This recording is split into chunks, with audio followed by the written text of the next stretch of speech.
Good afternoon બાળકો. જયાબેન બી ખોત, ગુજરાતી પ્રાથમિક વિભાગ, બોરીવલી વેસ્ટ. ધોરણ પહેલું, વિષય ગુજરાતી, બાલભારતી. બાળકો, આજે આપણે ગુજરાતીમાં બહુ સરસ શીખવાના છીએ.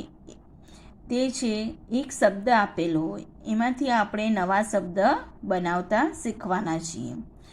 તો બાળકો, પાનો નંબર છે 68. જો 68ના પાના પર છે, આપેલા શબ્દમાં છુપાયેલો બીજો શબ્દ શોધીને લખીએ. જો અહીંયા શબ્દ આપેલા છે, એમાંથી શબ્દ કેવી રીતના શોધવાના. પરાગ, આખો શબ્દ છે પરાગ, એમાંથી જો રાગ, પગ. બરાબર બાળકો. જો અહીંયા શીતલ, આખો શબ્દ છે શીતલ, એમાંથી બનતો નવો શબ્દ તલ. શીત, શીત એટલે ઠંડુ. એના પછી કેતન, તન, નત. પછી જુઓ તરસ, રસ, તર, રસ, તર. પવન, વન, વન એટલે જંગલ. નવ, વન, નવ. એના પછી જુઓ વિશાલ, શાલ, વિશાલ માંથી બનતો શબ્દ શાલ. પછી જુઓ સરમ, રમ, મર, રમ, મર. કપાસ, પાસ, પાક, કસ. 3 શબ્દ બને.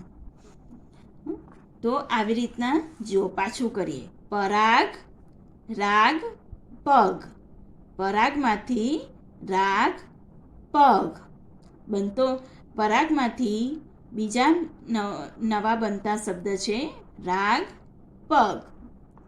શીતલ, શીતલમાંથી બનતો શબ્દ તલ, શીત, તલ, શીત.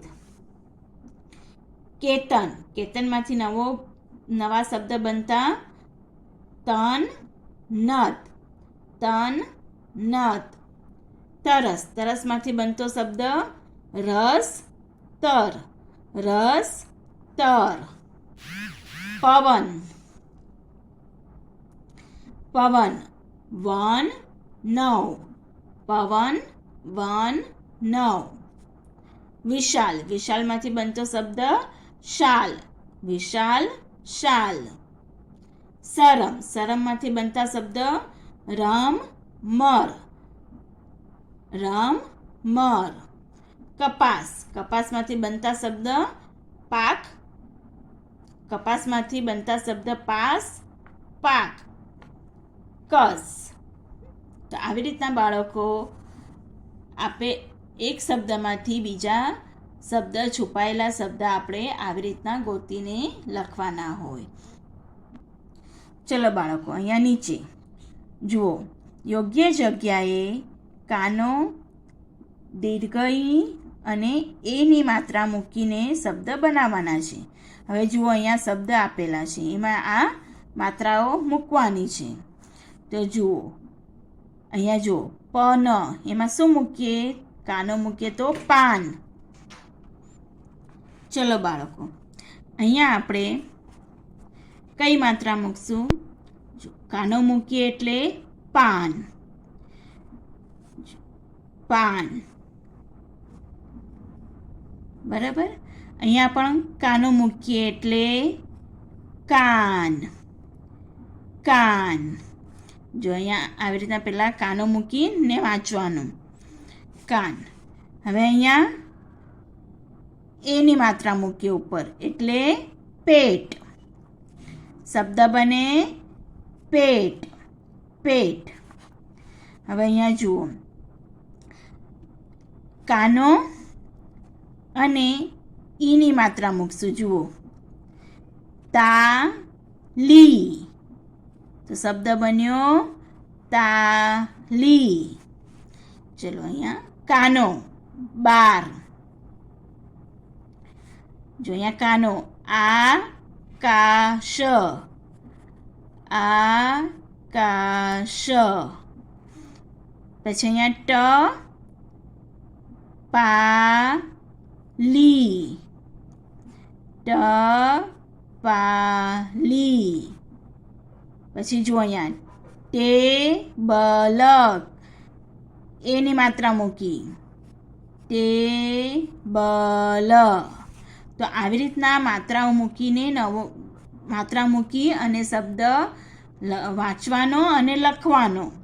પાન પાન, કાન કાન, પેટ પેટ, તાલી તાલી, 12 12, આકાશ આકાશ, ટપાલી ટપાલી, ટેબલ ટેબલ. જુઓ બાળકો, હવે અહીંયા શબ્દ બનાવી વાંચી અને લખીએ. જો અહીંયા ખાનામાં આપણને અલગ અલગ મૂળાક્ષરો આપેલા છે, એના પરથી આપણે શબ્દ બનાવવાના છે. તો કેવી રીતના શબ્દ બનાવવાના? પહેલાં આપણે શબ્દ બનાવીએ અને પછી લખીએ. જો પરખ પરખ, પરમ પરમ, શરત શરત. ચલો હવે આપણે લખીએ. પરખ પરખ પરખ, પરમ પરમ, શરત શરત. ચલો હવે આમાં આસન લસણ. ચલો આસન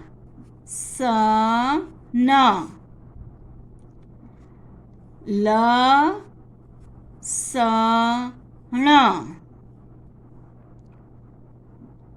બરાબર બાળકો? ચલો હવે આમાં પથારી સુથાર. ચલો પથારી, અહીંયા આપણે પથારી લખીએ. પથારી. સુથાર, તો અહીંયા લખવાનું સુથાર. બરાબર બાળકો? તો આવી રીતના શબ્દ બનાવાય. જો આપેલા શબ્દમાંથી નવા શબ્દ બનાવતા શીખ્યા, માત્રાઓ લગાડી શબ્દ વાંચતા અને લખતા શીખ્યા, અને આવા ચોરસમાં મૂળાક્ષર આપણને આપેલા હોય એ આપણે એક એક મૂળાક્ષરને જોડી અને નવો શબ્દ બનાવ્યો. જો આ પરખ પરમ શરત, આસન લસણ, અહીંયાથી પથારી સુથાર પથારી સુથાર. તો બાળકો આવી રીતના શબ્દ બનાવાય, માત્રા મૂકવાની અને નવા શબ્દ બનાવવાના. તો આ વિડીયો તમે જરૂરથી જોજો, એટલે તમને સરસ રીતે નવા શબ્દ બનાવતા અને માત્રા મૂકીને કેવી રીતના શબ્દ વાંચવાના અને લખવાના, અને આવી રીતના ચોરસમાં શબ્દ મૂળાક્ષરો ગોઠવીને આપણને આપ્યા હોય એમાંથી આપણે શબ્દ બનાવતા કેવી રીતના શીખાય. તમે આ વિડીયો જરૂરથી જોજો, એટલે તમને સરસ રીતે આવડી જશે. Thank you.